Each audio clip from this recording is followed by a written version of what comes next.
यह तथ्य कि देश में ईंधन की कीमतें लगभग 2 सप्ताह के भीतर चौथी बार बढ़ी है, न केवल आम उपभोक्ताओं के लिए चिंताजनक है, बल्कि इसके अर्थव्यवस्था पर भी गंभीर प्रभाव पड़ सकते हैं।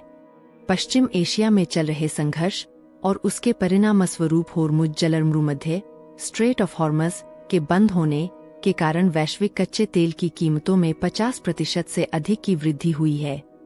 हालांकि सरकारी तेल और डीजल कंपनियों ने लगभग 2 सप्ताह पहले तक इन बढ़ी हुई लागतों का बोझ उपभोक्ताओं पर डालने से परहेज किया था। इसके अलावा पिछले 4 वर्षों में पेट्रोल और डीजल की कीमतों में कोई खास वृद्धि नहीं हुई थी। वास्तव में 2024 के लोकसभा चुनावों से पहले तो एक बार ईंधन की कीमतें कम भी की गई थीं। यह ध्यान देने योग्य है कि जहां पेट्रोल और डीजल की खुदरा कीमतें तकनीकी रूप से नियंत्रण मुक्त डीरेगुलेटेड हैं, वहीं व्यवहार में सरकारी तेल और डीजल कंपनियां, जिनका खुदरा ईंधन बाजार में 90% हिस्सा है, सरकार के परामर्श से कीमतों में स्थिरता बनाए रखती है। जब अंतर्राष्ट्रीय तेल की कीमतें अचानक बढ़ती है तो इन कंपनियों को नुकसान होता है, और जब कीमतें गिरती है तो उन्हें मुनाफा होता है। हालांकि मौजूदा वैश्विक परिस्थितियों और तेल कंपनियों को हो रहे लगभग 1000 करोड़ रुपए के दैनिक नुकसान को देखते हुए सरकार के सामने शायद मुख्य प्रश्न यह था, क्या ईंधन की कीमतें एक ही बार में एकमुश्त बढ़ाई जाए या चरणबद्ध तरीके से। जाहिर है, चरणबद्ध दृष्टिकोण को ही चुना गया। इस वर्ष फरवरी तक कच्चे तेल की औसत कीमत लगभग $70 प्रति बैरल थी, जो हाल ही में बढ़कर लगभग $126 प्रति बैरल तक पहुंच गई।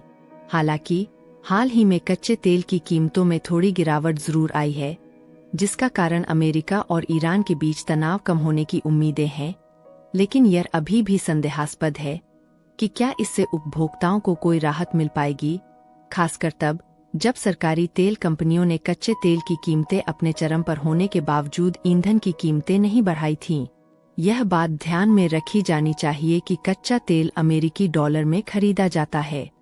परिणामस्वरूप जब भी रुपया कमजोर होता है तो कच्चे तेल के आयात की लागत अनिवार्य रूप से बढ़ जाती है, भले ही वैश्विक तेल की कीमतें गिर गई हों।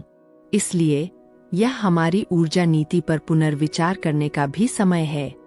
इलेक्ट्रिक वाहनों, सार्वजनिक परिवहन, जैव ईंधन और नवीकरणीय ऊर्जा के क्षेत्रों में निवेश बढ़ाना अब केवल एक पर्यावरणीय अनिवार्यता ही नहीं, बल्कि एक आर्थिक आवश्यकता भी है।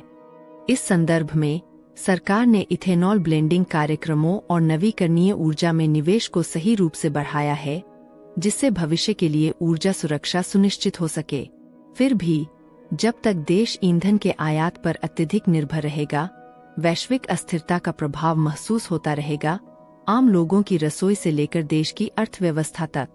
इसी तरह ज्ञानवर्धक बातें जानने के लिए चैनल को सब्सक्राइब करें। धन्यवाद।